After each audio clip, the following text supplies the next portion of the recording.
If you only visit one beach in Brazil, make it this one.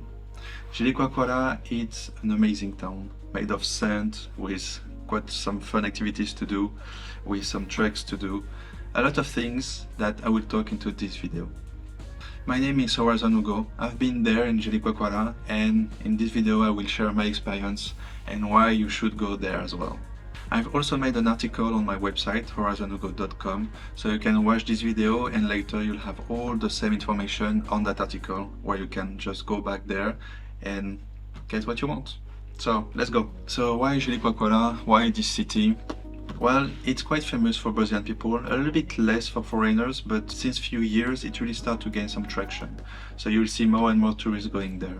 And it's a famous one because basically this is a small town. You have maybe like 5 horizontal streets and 10, 15 on the perpendicular one. And all the roads there are made of sand. You have only sand there, so some people use some quads to navigate, to go from one place to the other, but you don't need to have a quad. But that's kind of funny to have to walk into the sand. That's quite a sport a little bit, to be honest. You also have something a bit funny into the city, is that there's a lot of donkeys there. I don't know why I haven't took any videos of them, but you have a lot of donkeys walking a little bit everywhere, which is a bit crazy. And it's a famous place because the vibe of Jericoacoara itself, it's really chill, a little bit of this hippie vibe, you know, like for example on the night you have the night markets and you have a lot of artisanal that you can buy from people that live there or that just passing by there.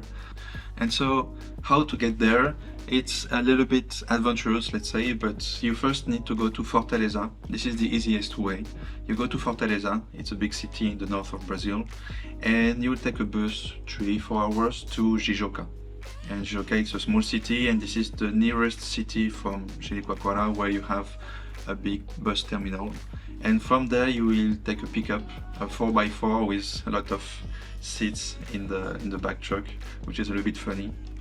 It costs something like 50 reais to go there, the 4x4 plus the bus, maybe 50 reais as well, something like that. You also have a tax to enter this city, Jericoacoara, because this is into a natural reserve, so this is kind of the tourist tax. But to get there, it takes half a day, let's say, something like that. So you need to prepare for that, and you need at least to stay 3-4 days to really enjoy the city, to enjoy the activities and everything else. So this city, Jericoacoara, it's very touristy. You will find a lot of hotels, a lot of restaurants, a lot of shops to buy some stuff. But so about the hotels, I won't name them here, but you have a lot of Airbnbs that you can find on Airbnb, a lot of hotels, a lot of mostly hotels, very luxury ones, and also pousadas, more like hostels there. And the vibe is quite good into the hostels because most people are backpackers, and so yeah, you'll find people with the same vibe as you if you're going there as a backpackers, but also you can see a lot of couples, young, old ones, going to some more luxury hotels where they have really nice pools, etc. So all that you can find them on my article on my website. But yeah, you have plenty of options for that. So right now I want to talk a little bit about 3 things that can be done here in Jericoacoara that are kind of cool. It will be the quad tour, or some tours, the sunset, and also the kitesurf. Because Jericoacoara and all these coasts, it's very, very famous for the kitesurf. So we'll check that at the end. First of all, the quad tour. Or actually, it can be either a quad, a buggy, or a 4x4 tour. It depends if you want to drive it and if you want to be in a buggy, you know, those kind of small cars that can go really, really fast, or the quads, etc. But basically you have 2 places where you can do this tour. It's on the west side or the east side. So yeah, one of both. And basically you will have more or less the same vibe, but not really. Apparently from the east side, I've done the west. On the east side you have more lagoons. You won't pass that much through the beach, through the coast, but you will go a little bit more down there and you will pass by various lagoons where you have restaurants, where you have, I guess, the same activities than on the west side. But I had a drone, I told that to my guide, and he was like, if you want to have some good footage and some various ones, the west is much better, much more beautiful. So for the ones that already have been to Jericoacoara, already have been to the east side, is it true? And have you been also to the west side, and can you compare? Because me, I don't know what the east side looks like. I just only been to the west side. So let me describe you this day of quad tour. I've chosen the quad. I was alone with my guide, so that was kind of cool. Just him on his moto and me on my quad.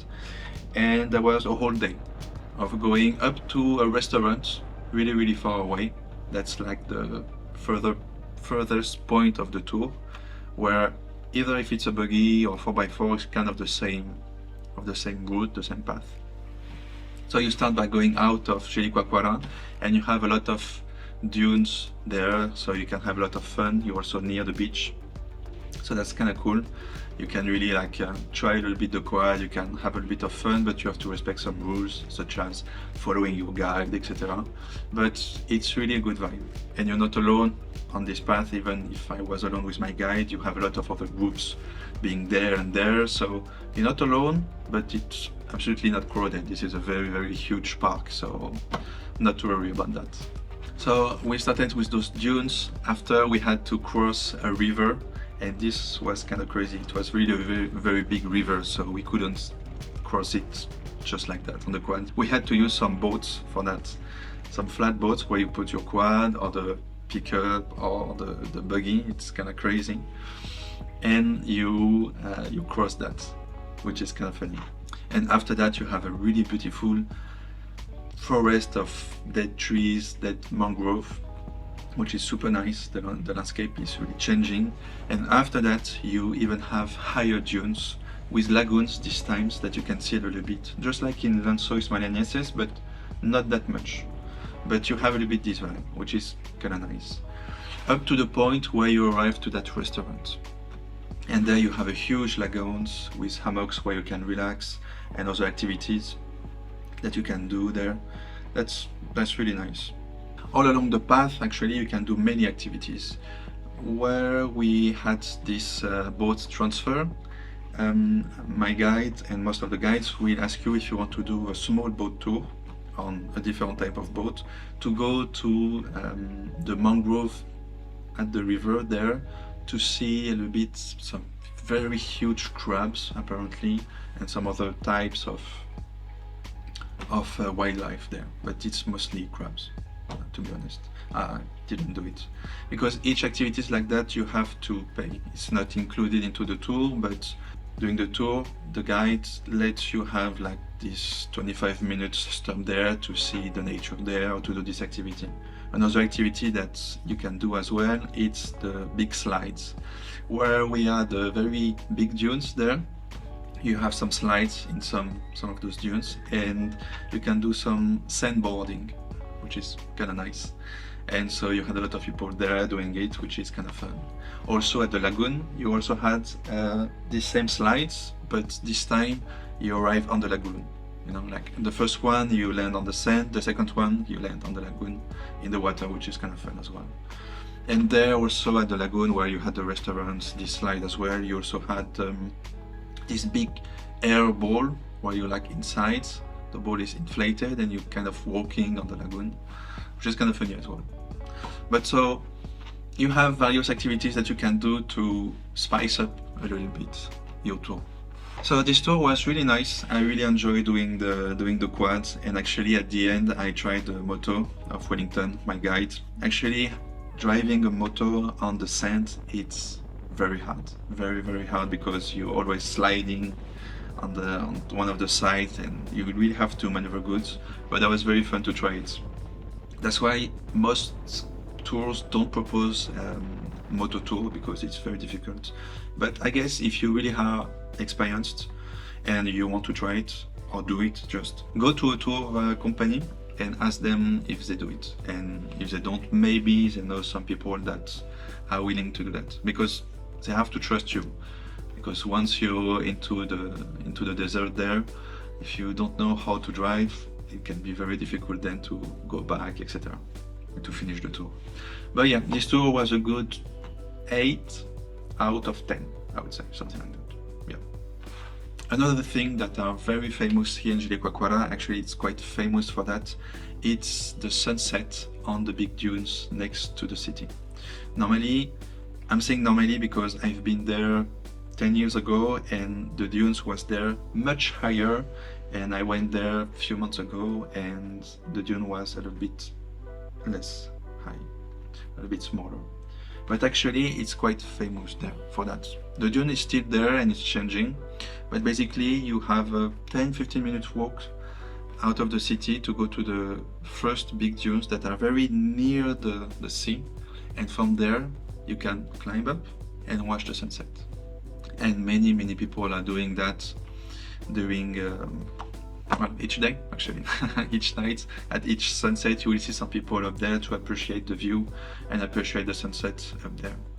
It's kind of nice, and I was just a little bit sad that the dune is not that high as it used to be, but apparently you have another dune behind it and the wind is day by day, month by month, bringing these new ones up there to the front row in front of the sea.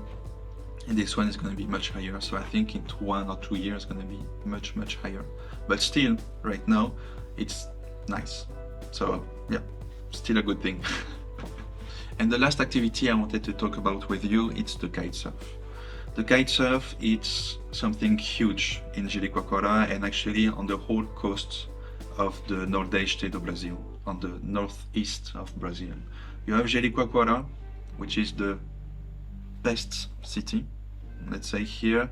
After you have Praia, and actually this city it's more for the kitesurf itself than the whole vibe, because in Praia you have some hotels but you don't have a life there, so that's why many people go to Jericoacoara to have everything there. But if you do kitesurf you will go more to the coast of Praia. It's really the next city to it, P-R-E-A, Praia. And there you have the wind and you have all the people doing the kitesurf. So I was in Jericoacoara, I've contacted the school, Kitesurf school, and there was a couple that taught me for like a day. Actually, to really do kitesurf correctly you need 4 or 5 days to be able to at the end like do really the kitesurf, etc. For this first day that was just amazing because you already learn how to manage the wing, how to feel everything, because there's a lot going on. But the more you do and the more everything seems more natural. But the very first hours it's just like, wow, this is really crazy. But at the end of the first day you won't already do what my teacher was doing. So I don't have video because I was practicing of me, but here's some videos of my teachers. They were actually amazing, really nice, really cool vibes. And the guy, I don't remember his name and I'm very sorry for that, but he's Brazilian, he's from Jericoacoara and he speaks English, which is kind of nice and kind of rare a little bit in Brazil, gonna be honest. And his girlfriend was from Netherlands and was speaking English perfectly as well. So I definitely recommend them because the whole vibe was really nice with them. We were alone on the beach because we went a little bit further from Praia. And yeah, that was an amazing day, really. So if you already know kitesurf, it's an amazing spot. Maybe you've already heard of it. And if not, this is a really nice spot to go there. And if you know this and want to try, well, actually Jericoacoara, it's a nice place to start with. So yeah, that's a nice activity to do as well if you're passing by Jericoacoara. You know, there's also plenty of other things to do in Jericoacoara, but this is the main activities that you will find there that I found quite unique in Jericoacoara. I hope you've done a little bit, and if so, a small like. If you have some questions a little bit more about how to get there or other activities or I don't know, other things to do, just type it in the comments. And if you want something a little bit more private, you can send me a DM on Instagram. It's the same name, Horizon No Go. And remember, this video is also linked to an article. I will put the link in the description. But remember, you don't need to rewatch this video, you also have the article up there. Thank you very much for watching. I think next one that will be Lensois Marianiensis, because I've passed there as well, and unfortunately that wasn't the nice season to see the best landscape with the lagoons, because it was a little bit dry. So stay tuned on the channel, follow me so you won't miss this next video. I will tell you everything you should know about Lensois Marianiensis to see this beautiful desert with the lagoons. That's what matters the most. Yeah, the both of them. Alright, ciao ciao, see you on the next adventure.